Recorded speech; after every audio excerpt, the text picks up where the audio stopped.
अस्सलाम वालेकुम। उम्मीद करता हूँ आप खैरियत से होंगे और कोरोना वायरस से बचने के लिए हुकूमती तदाबीर के ऊपर अमल कर रहे होंगे। पिछले कुछ दिनों में आपने देखा होगा कि हमारे मीडिया और इंटरनेशनल मीडिया में इवन इंडिया का बहुत जिक्र हो रहा है। कभी वो गलत अफवाहें फैलाता है और कभी किसी लड़ाई में उलझ जाता है। जैसे गलत अफवाह फैलाई गई थी इंडिया की तरफ से गालबन 15 को दिन पहले कि तालिबान ने ऐलान कर दिया जी कि हम इंडिया पे हमला करेंगे, जिसमें हमारे मुसलमान भाई पाकिस्तान वाले बहुत खुश हुए। अनफॉर्चुनेटली या फॉर्चुनेटली वो खबर सच नहीं थी। और उसके बाद चाइना की एक झड़प हो गई इंडिया के साथ, जिसमें इंडिया की फौज को थोड़ी सी पिटाई भी हुई उनकी। और अब रिसेंटली ये भी है कि नेपाल के साथ भी एक बॉर्डर डिस्प्यूट पे इंडिया के साथ मसला बन गया नेपाल का। अब जब आप इन खबरों को थोड़ा सा क्लोजली मॉनिटर करें तो इसमें आपको इंडिया थोड़ा सा एग्रेसिवली बिहेव करता नजर आएगा, खासतौर पे उसका मीडिया। गवर्नमेंट तो है एग्रेसिव हो गया, अब शायद डिफेंसिव हो गई है, लेकिन मीडिया अभी भी उनका बहुत एग्रेसिव है इन तीनों खबरों को लेकर। अब जब आप एक इसको एनालाइज करते हैं इंडिया के अपने हालात के साथ, तो it does not quite make sense. मतलब एक मुल्क जब बहुत अच्छा तरक्की कर रहा हो या आगे बढ़ रहा हो तो ठीक है, जिसको कहते हैं कि जब थोड़ा सा इंसान थोड़ा सा जिसमें कहते हैं गुरूर भी आ जाता है जब थोड़ा सा मामलात अच्छे चल रहे हों। लेकिन इंडिया के तो मामलात भी ठीक नहीं चल रहे, जो कि इंडिया बड़ी कामयाबी से इंटरनेशनल मीडिया तक पहुंचने नहीं दे रहा है। लेकिन ये एक फैक्ट है कि इंडिया इस वक्त फ्रस्ट्रेट हुआ है और सख्त क्राइसिस में। क्राइसिस का मतलब जरूरी नहीं होता कि वो फाइनेंशियल क्राइसिस ही हो। हाँ, जो क्राइसिस मैं बता रहा हूँ they will result into financial crisis may be later. लेकिन बहरहाल इंडिया में एक बेचैनी की सूरत हाल पैदा हुई है। मैं आपको थोड़ी कोशिश करता हूँ समझाने की वो कैसे।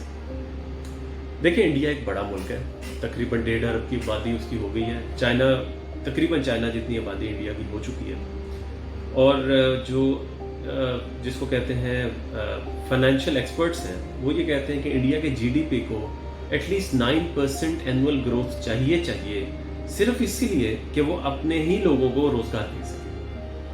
अब हुआ क्या कि इंडिया कुछ साल पहले बहुत उसकी इकॉनमी बूम पे जा रही थी, 9-10% तक चले गई थी। फ्यूचर की सुपर पावर बनने का ख्वाब उनका बन रहा था। इकॉनमी ऑलरेडी वो बहुत बड़ी हो चुकी थी। मोदी साहब जब 2014 में अपने इलेक्शन की कैंपेन करते थे तो इकॉनमी को डबल करने की बात करते थे, अप टू अबाउट $5 ट्रिलियन। लेकिन जैसे ही मोदी साहब गवर्नमेंट में आए, उन्होंने ऐसे इकदाम किए जिससे इंडिया में अनरेस्ट पैदा हो गया। उस अनरेस्ट की वजह से उसकी इकॉनमी स्लो हो गई। इकॉनमी स्लो होने की वजह से नौकरियां कम हुई। नौकरियां कम होने की वजह से लोगों ने बैंकों से रब्ता किया। और इंडिया की बेसिकली जो बैकबोन है वो शेडो बैंकिंग सेक्टर कह लें, या वो जो छोटे लेंडर्स होते हैं जो बैंक से कम रिस्ट्रिक्शंस पे काम करते हैं गवर्नमेंट में, उनके ऊपर डिपेंडेंट थी। उनकी मिडिल क्लास या छोटे बिजनेसेस वो बैंकरप्ट हो गए। कोई $335 बिलियन, $335 अरब का वहाँ इंडिया को नुकसान हो गया। वो इन्होंने एक वो सिटीजनशिप एक्ट पास कर दिया, उसमें अनरेस्ट पैदा हो गई।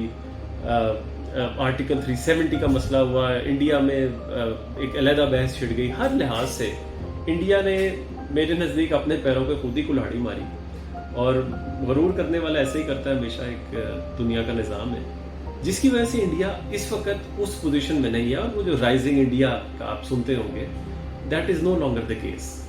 इंडिया अभी तो ऑब्वियसली हम अगर अपने साथ मुआवजा करें तो शायद बेहतर पोजीशन में है, लेकिन इंडिया अपने आप को अगर एनालाइज करे तो जहां वो था वहां से बहुत नीचे आ चुका है और इंशाल्लाह तेजी से नीचे आ रहा है। अब बहरहाल दुनिया के सबसे बड़े ममालिक में इंडिया का जिक्र है और आबादी के लिहाज से तो है almost it is one of the biggest countries, और इफ नॉट द बिगेस्ट। तो एक इस पे जाहिर बात है बिला वजह तो ये सब नहीं हुआ होगा। इसकी बहुत सारी वजूहात हैं और कोशिश करेंगे कि इस वीडियो में एक एक वजह को आपके साथ डिस्कस करें।